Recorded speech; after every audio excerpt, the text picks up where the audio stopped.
هەلبین غەزالی شارەزا و ڕاهێنەرە یۆگایê li Duhokê ji dayîkbûya sala 1985 bawernameya master li Almanya wergirtiye yogayê. Li Hewlêr û Duhok çendîn xulên yogayê bo jinan vekirîne. Hilbîn yogayê bi gêringî dizanît bo her take kesekî, bo aramiya mêşkî û derûnê mirovî. دەستپێکێ وەک ڕوونکردنە و پێناسەک لەسەر یوگایە کا یوگا چییە گەلک کەسە درستی بزانن کا یوگا چییە و چ پێک دێت یوگا نەبەس ئەوە و ڕاهێنانên جەسەدینە یوگا ڕاهێنانên هەست و هزرێت مرۆڤینە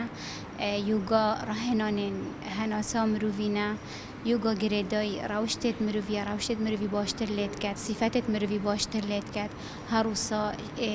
ku cizekê wê gelekê biçik ji çendîn ڕاهێنانە pêk têt ku mirov ji nexweşiya bête parastin û bergiriya leşê mirivî bihêztir lê bê. Ev e êkî ji wan ڕاهێنana zûrê gireng yogayê da nadî şû dana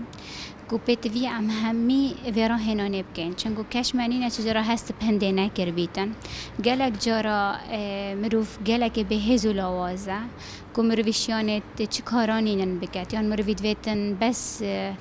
برین تخاره و بنویتن که مروف هست بنا آرامیت کرد و گلک جراجی های برو واجی و چنده که مروف گلک یه توره شبر هنده ام ویشه وی هناس خو جارک رخی راست هلکشین جارک رخی چپه در تخین نوکه هر کس جبر هبونا ویروس کرونایت مال دایا پتریا هر وقت کی پیدوی پیوگای هیا جبو آرامی و سخلامی و هر لوینکا ورزشی پتر جسته مروی آرام دکت. یوگا بشوکی گشتی زور یا گرنگ ابو فیسی ارتمه ام نکته دادشین کو نکه پتر یا خلکی مشکه وانا مشغوله که چپ کنو چاخو پارزنج به ایشه اشبر هنده یوگا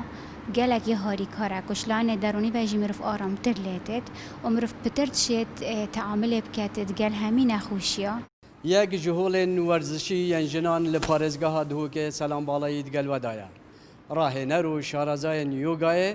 دبیجن گرنگ هر کس مال خدا وان راهنان یوگای بکتن